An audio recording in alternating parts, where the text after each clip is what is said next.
আপনার 7খানা আইটেম থাকছে। একটা সাধারণ থাকছে, একটা মিষ্টি অন্ন যেটাকে পোলাও বলে বাংলায়। দাদা পুজো দিতে গেলে কত করে রেট পড়বে? এগুলো কত টাকা করে? 51 টাকায় কি কি দেবেন? খাজা গাজা। আমি আপনাদের সব কিছু এক এক করে দেখাচ্ছি। প্রথমে আমি এইখানটাতে চারিদিকটা আপনাদের একবার দেখিয়ে দিলাম। আমি কিন্তু এখন আছি জগন্নাথ মন্দিরে, আর এটা কিন্তু খাস কলকাতার মধ্যেতেই অবস্থিত।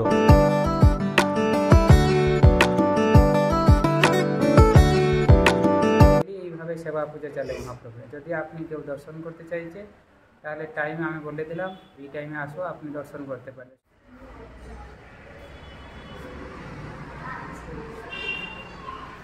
इसके 50 वर्ष पहले जगन्नाथ आए इसके बगल में, और 10 वर्ष पहले ये महाकाल आए। ये सबसे प्राचीन है, इसलिए बीच में कितना साल पुराना है? 250 वर्ष पुराना। 250 वर्ष। ট্রেনের মধ্যে আছি, আর ট্রেনে কতক্ষণ লাগছে আর এখানে কোথা থেকে নেমে যাব সেটা কিন্তু পুরোটাই আমার থাকবে এই ভিডিওতে। কত সুন্দর লাগছে এই জায়গাটা। আপনারা যখন ট্রেনে যাবেন এই জায়গাটা আপনাদের ক্রস করে যেতে হবে, এত সুন্দর জায়গা। আমি কিন্তু এখন আছি জগন্নাথ মন্দিরে, আর এটা কিন্তু খাস কলকাতার মধ্যেতেই অবস্থিত। আপনারা এই মন্দিরে কি করে আসবেন আর এখানে কখন পুজোর টাইমিং, আর এছাড়া এখানে কিন্তু দুপুরে আপনারা বসে ভোগ প্রসাদও খেতে পারবেন, সেইগুলো সম্পূর্ণ ডিটেলস কিন্তু থাকবে আমার এই ভিডিওতে। আপনারা পুরো ভিডিওটা দেখুন, তাহলে আপনাদের এখানে আসতে আর এখানকার ব্যাপারে বিভিন্ন তথ্য জানতে একটুও কোনো অসুবিধা হবে না বাড়িতে বসেই। আপনারা পুরো ভিডিওটা দেখুন, তাহলে আপনাদের সত্যি খুব ভালো লাগবে। আজকে কিন্তু আমাদের গন্তব্য শুরু হচ্ছে বিআরটি স্টেশন থেকে। সেই মতো আমরা সকালবেলা মাঝেরহাট লোকালটা ধরে নিলাম। আপনাদের সুবিধার্থে ট্রেনের টাইমিংগুলো আমার ডেসক্রিপশনে দিয়ে দেবো। সকালবেলা ট্রেনটা কিন্তু দমদম জংশন আসা পর্যন্ত অনেকটাই ভিড় ছিল, আর দমদম জংশন আসার পর কিন্তু ট্রেনটা পুরো খালি হয়ে গেছে প্রায় বললেই চলে। এখানে কিছুক্ষণ 5 মিনিটের মতো হোল্ড আছে, তারপর এখান থেকে কিন্তু আবার ছাড়বে। এখান থেকে লাইন কিন্তু আলাদা হয়ে যাচ্ছে। দমদমে কিন্তু 5 নম্বর প্ল্যাটফর্মে ট্রেনটা দিল, আর আমরা দাঁড়িয়েছি 5 নম্বরে। আর এই দূরে যে 1 নম্বর প্ল্যাটফর্মটা, এইখান থেকে 5 নম্বর দিয়ে ট্রেনটা ডিভাইড হয়ে যাচ্ছে আলাদা রুটে। আপনারা যদি ট্রেনে করে আসেন, দমদম স্টেশন ক্রস করার 1-2 স্টপেজ পরেই আপনারা কিন্তু বাইরে গঙ্গা নদী দর্শন করতে পারবেন। আর এছাড়াও এত সুন্দর প্রাকৃতিক পরিবেশ আপনারা দেখতে পারবেন যে আপনাদের টাইম কীভাবে কেটে যাবে বুঝতেই পারবেন না। আমি কিন্তু এখন খিদিরপুর প্ল্যাটফর্মে নেমে গেছি, আর এখান থেকে নেমে কোন দিক থেকে আমি যাচ্ছি সেটা কিন্তু আমি পুরোটাই কিন্তু এই ভিডিওতে আপনাদের দেখাবো। আপনারা পুরো ভিডিওতে আমার সাথে থাকুন, তাহলে আপনাদের একটুও বুঝতে অসুবিধা হবে না। আপনারা খিদিরপুর স্টেশনে নামার পর এটা হচ্ছে খিদিরপুর টিকিট কাউন্টার, আর এখান থেকে একদম সোজা বাইরের দিকে বেরিয়ে আসবেন। বেরিয়ে এসে দুদিকে দুটো রাস্তা চলে গেছে। বাঁ দিকে হচ্ছে এই ব্রিজটা ফলো করবেন, আর তার দিকে এই দিকে আমরা কিন্তু যাব না। আর এই ডান দিকে যেই রাস্তাটা রয়েছে, দূরে একটা ক্রসিং রয়েছে, এই ক্রসিং থেকে আমরা চলে যাবো হচ্ছে ডান দিকে, যেখানে পেট্রোল পাম্পটা একটা ল্যান্ডমার্ক হিসাবে আপনারা ধরতে পারেন। এই যে দূরে যে ব্রিজটা দেখেছিলাম ওটা, তার থেকে 2 পা এগিয়ে আসলেই হচ্ছে এই ডান দিকে রাস্তাটা চলে যাবে। আর পেট্রোল পাম্প হচ্ছে এই যে এই বাঁ দিকে। এখান থেকে একদম কাছেই পড়বে হচ্ছে মন্দিরটা। এই যে সামনে যেই জায়গাটা দেখেছিলাম ওখান থেকে একটু হেঁটে আসলেই এই মন্দিরটা আপনারা কিন্তু এখানে পেয়ে যাবেন। আর মন্দিরের সামনেই 2টো সিংহর মূর্তি রয়েছে, যেটা সিংহদ্বার বললেও ভুল হবে না। আর তার বাঁ দিকেই কিন্তু শু স্ট্যান্ড রয়েছে। আপনারা কিন্তু জুতো পরে কেউ মন্দিরে ঢুকবেন না, এখানে কিন্তু জুতো রাখার জন্য আলাদা সুন্দর ব্যবস্থা রয়েছে। আর এছাড়াও বাঁ দিকে কিন্তু লকার রয়েছে, যেখানে আপনারা ব্যাগপত্র রাখতে পারবেন। কত সুন্দর ব্যবস্থা দেখুন। এই যে আপনাদের যে লকারগুলোর কথা বলছিলাম, এটা হচ্ছে সেগুলো। দেখুন কত সুন্দর লকার সিস্টেম রয়েছে। আমি এরকম লকার কিন্তু আগে দেখিনি। আপনারা যখন জুতো রেখে বাইরে আসবেন, সামনে কিন্তু বটমঙ্গলা মায়ের মন্দির পেয়ে যাবেন। এটা কিন্তু দর্শন করতে ভুলবেন না, অবশ্যই আসবেন। আমি আপনাদেরকে তাও দেখিয়ে দিচ্ছি, যাতে বাড়িতে বসে আপনারা দর্শন করতে পারেন।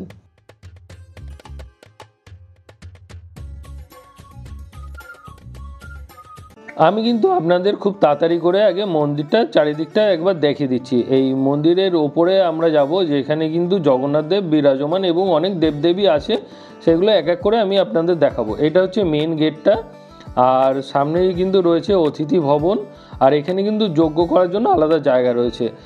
আর এই 2খানা যে সিঁড়ি দেখতে পাচ্ছেন, এই 2টো সিঁড়ি থেকে আমাদেরকে ওপরে যেতে হবে মন্দির দর্শন করতে। আর এই মাঝখানে যে দরজাটা রয়েছে, এখানে কিন্তু যারা কুপন কাটবে ভোগ প্রসাদ কিন্তু এখানে খাওয়ানো হয়। আর এছাড়াও কুপন কাটার জন্য এই জায়গাটা, আর এটা হচ্ছে প্রসাদ কেন্দ্র যেখান থেকে আপনার পয়সার বিনিময়ে প্রসাদ সংগ্রহ করতে পারবেন। এখানে কিন্তু সুন্দর ওয়াশরুমও রয়েছে। এই এটা হচ্ছে পুজোর সামগ্রিক দোকান, আর এখানে কিন্তু পূজার সমস্ত রেটটা লেখা রয়েছে। আচ্ছা দাদা, পুজো দিতে গেলে কত করে রেট পড়বে এগুলো, কত টাকা করে? 51 টাকায় কী কী দেবেন? খাজা গাজা ধূপ দ্বীপ।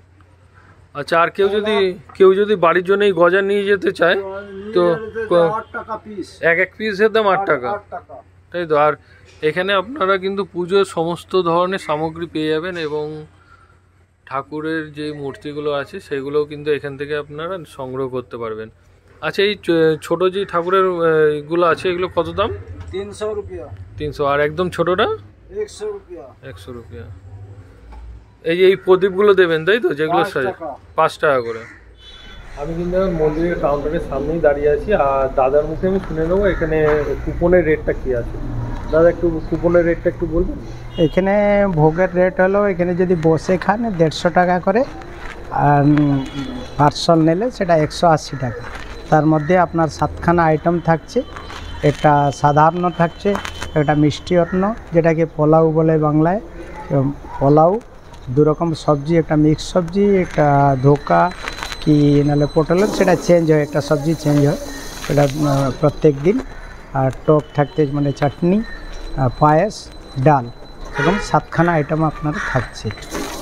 আর বলছি দাদা, মন্দিরের কখন খোলে, কি পুজোর টাইমিংগুলো একটু বলতে পারবেন? পুজোর টাইমিং হলো আপনার সকালে 6টার সময় খোলে, 12:30টার সময় ঠাকুরের কাছে নীতি প্রসাদটা লাগে, তারপর 1টার সময় বন্ধ হয়ে যায়। আবার 4টের সময় খোলে, 4টার সময় খোলে, সন্ধ্যা আরতি হয়, মানে যেরকম টাইমিং হিসাবে, সূর্য অস্ত আর উদয় হিসাবে, এই টাইমিং হিসাবে আরতিটা হয়। তারপরে আপনার রাত্রি 9টার সময় মন্দির বন্ধ হয়ে যায়। ঠিক আছে, ধন্যবাদ দাদা। জয় জগন্নাথ। আমরা কিন্তু এখন এখান থেকে 51 টাকার প্রসাদের ডালাটা সংগ্রহ করলাম। 51 টাকার ডালার মধ্যে কি কি দিল দেখুন, কি কি দিল বলো? 5টা গজা আছে এর মধ্যে, আর একটা কলা আছে, এই একটা ধূপকাঠি, আর এই একটা প্রদীপ। এটা কিন্তু আপনারা এইখানটাতে আলাদা জায়গা করা আছে, এখানে জ্বালাতে হবে। আমরা কিন্তু এখন মন্দিরের ওপরের দিকে যাচ্ছি, কারণ এখানে কিন্তু জগন্নাথ দেব বিরাজমান রয়েছে। যে আপনারা দেখতেই পাচ্ছেন এখানে কিন্তু দর্শনার্থীর সংখ্যা কিন্তু সকালবেলা অনেক। আপনারা যখন এখানে আসবেন, আমি কিন্তু পুজোর টাইমিংগুলো সম্পূর্ণ আপনাদের বলে দিলাম, সেই টাইম মতো আসবেন। আপনাদের পুজো দিতে একটু অসুবিধা হবে না। আপনার বাড়িতে বসেই এখন আমি আপনাদেরকে জগন্নাথ প্রভুকে দেখাচ্ছি, আপনার বাড়িতে বসেই দর্শন করুন। আর আপনারা যখন প্ল্যান করবেন এখানে টাইম মতো চলে আসবেন, তাহলে একটু অসুবিধা হবে না।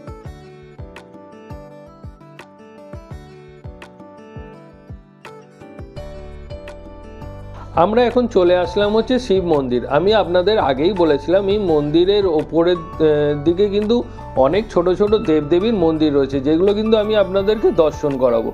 আপনারা পুরো ভিডিওতে আমার সাথে থাকুন, তাহলে কিন্তু বাড়িতে বসে আপনাদের একটুও বুঝতে অসুবিধা হবে না। আর আপনারা যখন এখানে আসবেন তখন এগুলো বুঝতেও একটু অসুবিধা হবে না। দেখুন, এই যে সোজা যে রুমটা রয়েছে, এটা অতিথি ভবন আপনাদের নিচে যেটা দেখিয়েছিলাম সেই জায়গাটা সাথে এটা অ্যাটাচ করা। আর এই রুমের ঠিক পাশেই রয়েছে হচ্ছে রথের চাকা রাখা, যেটা আমি আপনাদেরকে দেখাচ্ছি। দেখুন, আপনারা কতটা ভালো করে বুঝতে পারছেন আমি ঠিক জানি না। আপনারা এখানে আসলে খুব ভালো মতো বুঝতে পারবেন, আর একদম কাছের থেকে দেখতে পারবেন রথের চাকাটা কত সুন্দরভাবে কারুকার্য করা থাকে। আর এই পাশেই রয়েছে হচ্ছে জগন্নাথ দেবের মন্দির, যেটা কিন্তু আমি আপনাদেরকে দেখাচ্ছি। দেখুন, আপনারা বাড়িতে বসেই যাতে আপনাদের একটু বুঝতে অসুবিধা না হয়। আর এইখানে এই যে মন্দিরটা পুরো একদম মানে পুরী যে জগন্নাথ মন্দির রয়েছে সেরকম টাইপের এখানে কারুকার্য করা। আর এবার আমি আপনাদেরকে নিয়ে যাব হচ্ছে লক্ষ্মী মন্দিরে। তো আমি লক্ষ্মী মাতারকে দর্শন করাচ্ছি আপনাদের। দেখুন,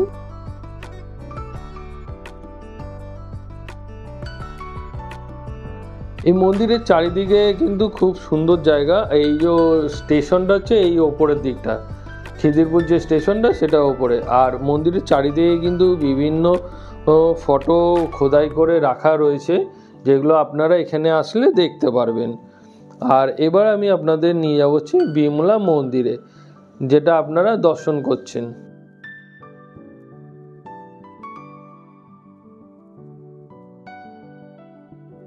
এখানে কিন্তু অনেক মন্দির রয়েছে।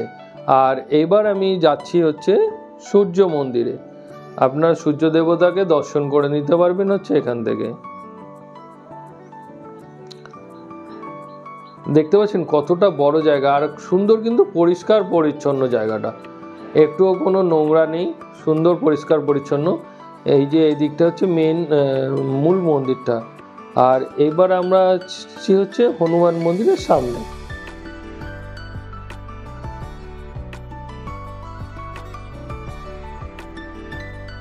আপনারা বাড়িতে বসেই দর্শন করুন, আর যখন এখানে আসবেন একদম কাছাকাছি দেখতে পাবেন, আপনাদের সত্যি খুব ভালো লাগবে। আর এবার আমরা আসছি সরস্বতী মায়ের মন্দিরের সামনে। এখানে কিন্তু সরস্বতী মায়ের মন্দিরও রয়েছে।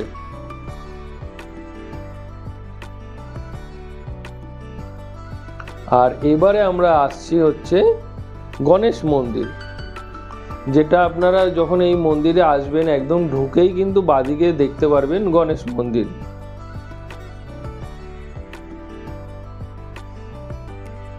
এই যে এটা হচ্ছে মেন গেটটা, আর এর ঠিক বাদিকেই রয়েছে হচ্ছে গণেশ।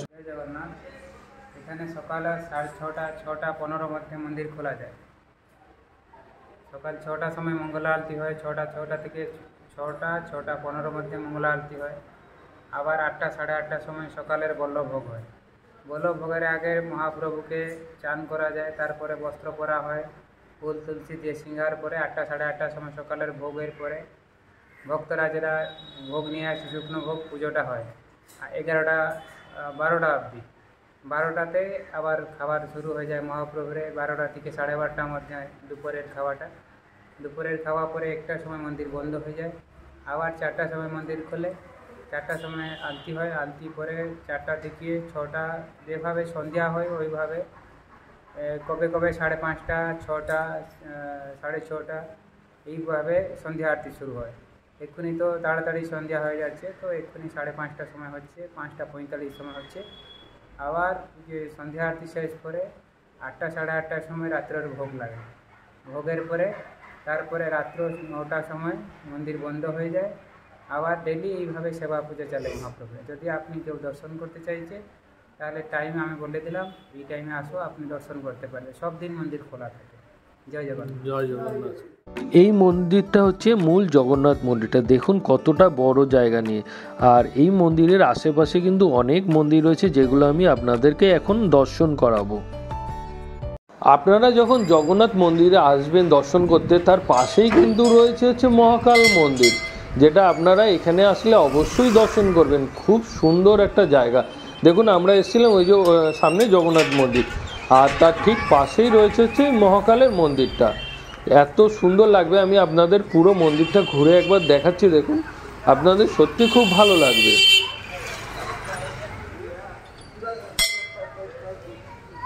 আমরা এখন আস্তে আস্তে প্রবেশ করছি মহাকাল মন্দিরে।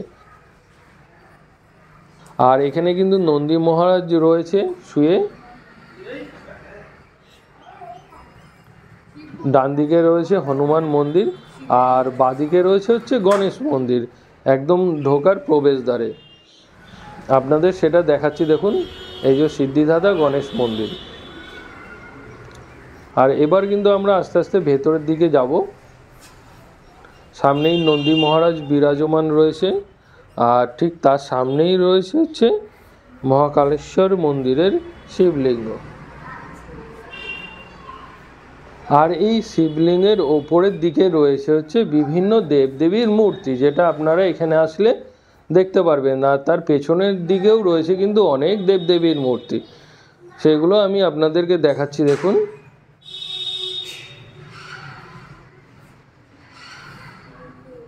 আমরা কিন্তু এখন এই মন্দির দর্শন করে আস্তে আস্তে বাইরের দিকে বেরিয়ে আসব, কারণ এর বাইরে রয়েছে আর একটা মন্দির, যেটা কিন্তু আমি আপনাদেরকে এখন দর্শন করাবো। আপনারা যখন এখানে আসবেন একসাথে কিন্তু অনেক মন্দির দর্শন করতে পারবেন। দেখুন আমরা কিন্তু তার পাশেই রয়েছে হচ্ছে নাগা বাবা শিব মন্দির, সেটা কিন্তু আমি আপনাদেরকে এখন দর্শন করাবো ও এই মন্দিরের কিছুটা ছোট করে ইতিহাস শোনাবো। সেটা আপনারা শুনুন, আপনাদের সত্যি বুঝতে একটু অসুবিধা হবে না।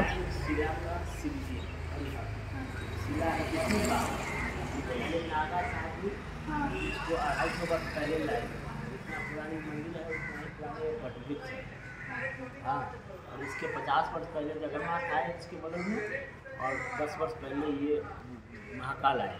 तो ये सबसे प्राचीन है, इसलिए बीच में। कितना साल पुराना है? 250 वर्ष पुराना। 250 वर्ष। हाँ, ये नागा साधु का लाया हुआ, ये हिमालय से शिला लाया। ये नागा साधु हिमालय से शिला लाया, यहाँ स्थापित किया। और ये हो गए हरिहर, मतलब विष्णु का शिला है, शिव नाम से पूजा होता है। शिला है, पूजा जाता है शिव के नाम। तो जब तक अंदर जाकर देखें, मेरी बात में कितनी ट्रांसपेरेंसी है, तो आप अंदर जाएंगे तब समझेंगे। आप जाइए, दर्शन कीजिए। यही कारण है इन्होंने जगन्नाथ को अपने बगल में बुलाया, महाकाल को अपने बगल में बुलाया। तो ये लेकिन यहाँ पर आप आए हैं, तो बस दर्शन कीजिए, और यहाँ आपको मिल जाएगा वो सब कुछ जो कहीं नहीं मिलेगा। जाइए अंदर जाइए, यहाँ लोटा है, वहाँ पे लोटा है, इसमें गंगा जल है डब्बा में। आप चाहें तो यहाँ जल चढ़ा सकते हैं।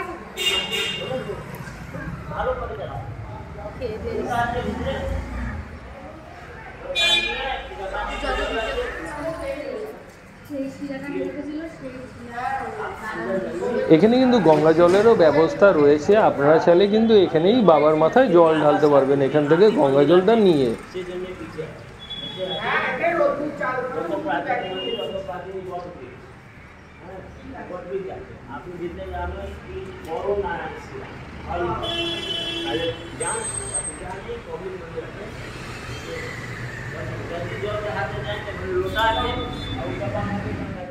আমার কিন্তু এখন এখানে ঘোরা কমপ্লিট হয়ে গেল, তো এখন বাড়ির দিকে রওনা দেবো।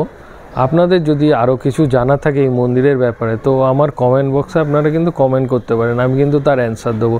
তাহলে আপনারা সবাই ভালো থাকবেন, সুস্থ থাকবেন। আপনাদের সাথে দেখা হচ্ছে আবার নতুন কোনো জায়গায়, নতুন কোনো ভিডিওতে।